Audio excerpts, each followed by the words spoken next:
नमस्कार दोस्तों, पी के स्टोरी लाइन में आप सभी का स्वागत है। आज मैं आपके लिए लेके आया हूँ world famous book think and grow rich book की बुक समरी। दोस्तों, आज की इस वीडियो में हम बात करने वाले हैं सोचिए और अमीर बनिए think and grow rich book के बारे में। इस बुक के लेखक है नेपोलियन हिल, जिन्होंने इस पुस्तक के जरिए हमें ये सिखाने की कोशिश की है कि मनुष्य अपनी सोच से कैसे अमीर बन सकता है। Think and grow rich book एक अंतर्राष्ट्रीय बेस्ट सेलर बुक है, जिनकी अब तक करोड़ों कृतियां बीत चुकी है। तो आइए शुरू करते हैं। नेपोलियन हिल ने अपने 20 वर्षों की कठोर मेहनत के बाद इस पुस्तक को तैयार किया है। यह पुस्तक हमें फाइनेंशियल फ्रीडम दिलाने में मदद करती है। वैसे तो नेपोलियन हिल ने फाइनेंस और सक्सेस पर बहुत सी किताबें लिखी है, लेकिन 1937 में आई उनकी यह बुक सोचिए और अमीर बनिए, जिसके द्वारा उन्हें काफी प्रसिद्धि मिली है। वे इस बुक में हमें धन के ब्लूप्रिंट के बारे में समझाते हैं। दोस्तों, सोचिए और अमीर बनिए बुक में लेखक नेपोलियन हिल ने हमें विभिन्न चैप्टर्स के माध्यम से पैसों के बारे में बहुत ही सरल तरीके से समझाने की कोशिश की है, जिनमें से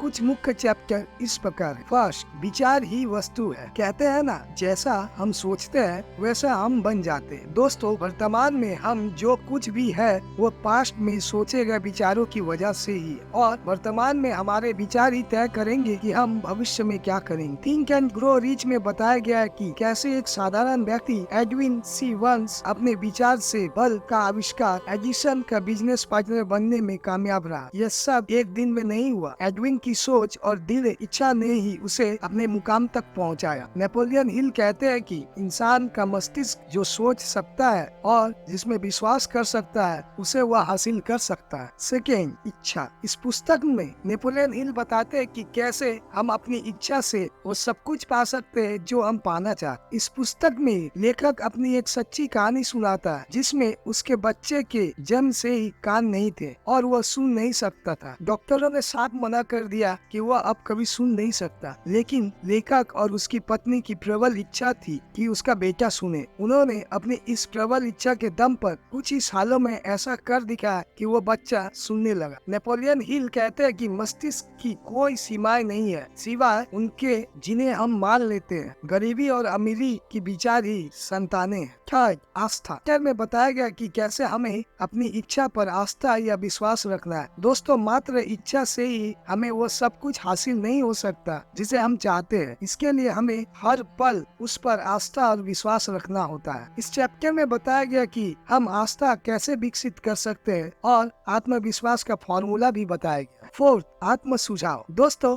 आत्म सुझाव का मतलब है कि हमें स्वयं से ही हमारे माइंड को ये समझाना होगा कि हमारा लक्ष्य क्या है और उसे कैसे हासिल करना है। यहाँ लेखक बताते हैं कि हमें किसी शांत जगह पर जाके अपने लक्ष्य को एक डायरी में नोट कर लेना चाहिए। हमें यह नोट कर लेना चाहिए कि हम क्या चाहते हैं या कितनी धनराशि चाहते हैं। उसके बाद ये नोट करें कि अमुक धनराशि या लक्ष्य को कितने टाइम में हासिल करना है। इसके बाद हमें रोज सुबह शाम उससे लिखे हुए लक्ष्य को पढ़ना है। यह तब तक करना जब तक वह विचार या लक्ष्य हमारे सबकॉन्शियस माइंड में नहीं बैठ जाता। यदि हम ऐसा करते हैं तो निश्चित ही हम अपने लक्ष्य को प्राप्त कर लेंगे। नेपोलियन हिल कहते हैं कि हर मुश्किल, हर असफलता, हर दुख में इसके बराबर या इससे बड़े लाभ का बीज छुपा रहता है। फिफ्थ, विशेषज्ञों का ज्ञान। इस चैप्टर में लेखक ये कहते हैं कि हमने अपने लक्ष्यों को तो नोट कर लिया, लेकिन यदि हमारे पास उस लक्ष्य का कोई विशेष ज्ञान नहीं है तो फिर हम उसे पा नहीं सकते। इसलिए आप क्या बनना या क्या होना चाहते हैं उसका नॉलेज ले, तभी आप सक्सेस हो सकते। सिक्स, कल्पना। अमीरी की दिशा में यह महत्वपूर्ण कदम है। कल्पना सचमुच वह वर्कशॉप है जहाँ इंसान द्वारा बनाए गए सभी प्लान सही आकार में ढलते हैं। यहाँ मस्तिष्क की कल्पना की शक्ति द्वारा संवेग या इच्छा को आकार, रूप और कार्य रूप दिया जाता है। सेवन, सुव्यवस्थित योजना। दोस्तों,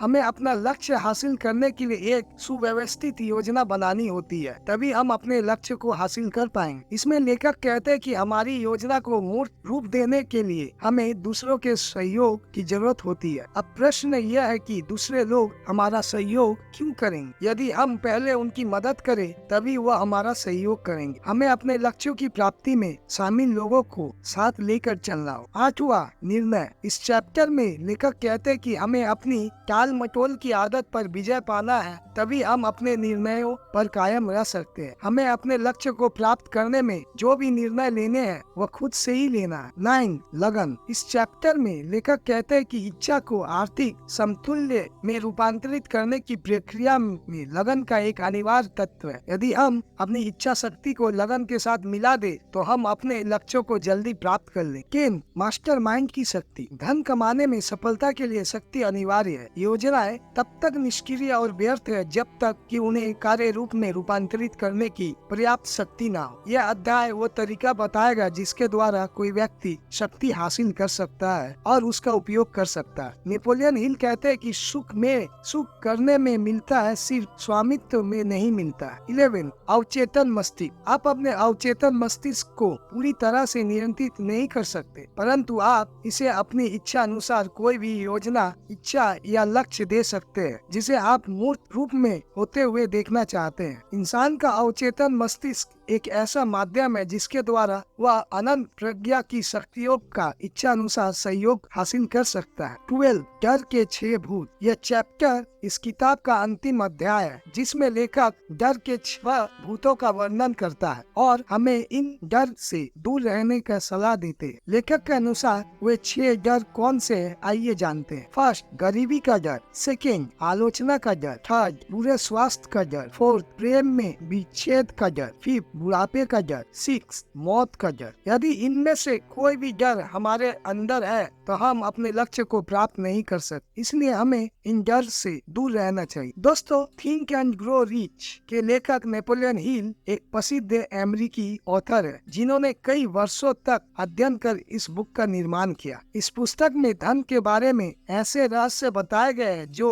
अभी तक हमें मालूम नहीं थे। इस पुस्तक को पढ़कर हम धन के प्रति अपने माइंड सेट को बदल सकते हैं। इसमें बताया गया कि हम अपनी सोच से कैसे अमीर बन सकते हैं और उन नियमों को भी बताया गया जिसके द्वारा हम ऐसा कर सकते हैं। यदि आप फाइनेंशियल फ्रीडम चाहते हैं तो फैमिली, दोस्तों के साथ खुश रहना चाहते हैं तो आपको ये बुक जरूर पढ़नी चाहिए। दोस्तों, इस बुक के बारे में बताने की मुझे ज्यादा आवश्यकता नहीं है क्योंकि ये बुक अपनी बिक्री के सारे रिकॉर्ड तोड़ चुकी। यह एक बेस्ट सेलर बुक है। धन के ब्लूप्रिंट को समझने में थिंक एंड ग्रो रिच ने अनेक लोगों की काफी हेल्प की है। इस पुस्तक से आप मनचाही सफलता अर्जित कर सकते हैं, इसलिए स्ट्रॉन्गली रिकमेंड करता हूँ कि ये बुक आप जरूर पढ़ें। दोस्तों, आपको ये वीडियो कैसी लगी कमेंट करके जरूर बताना और चैनल में नए हो तो चैनल को सब्सक्राइब करना ना भूले ताकि मैं आपके लिए और भी अच्छी बुक समरी वीडियो ला सकूं। आज के लिए इतना ही, मिलते हैं अगले वीडियो में। Thank you.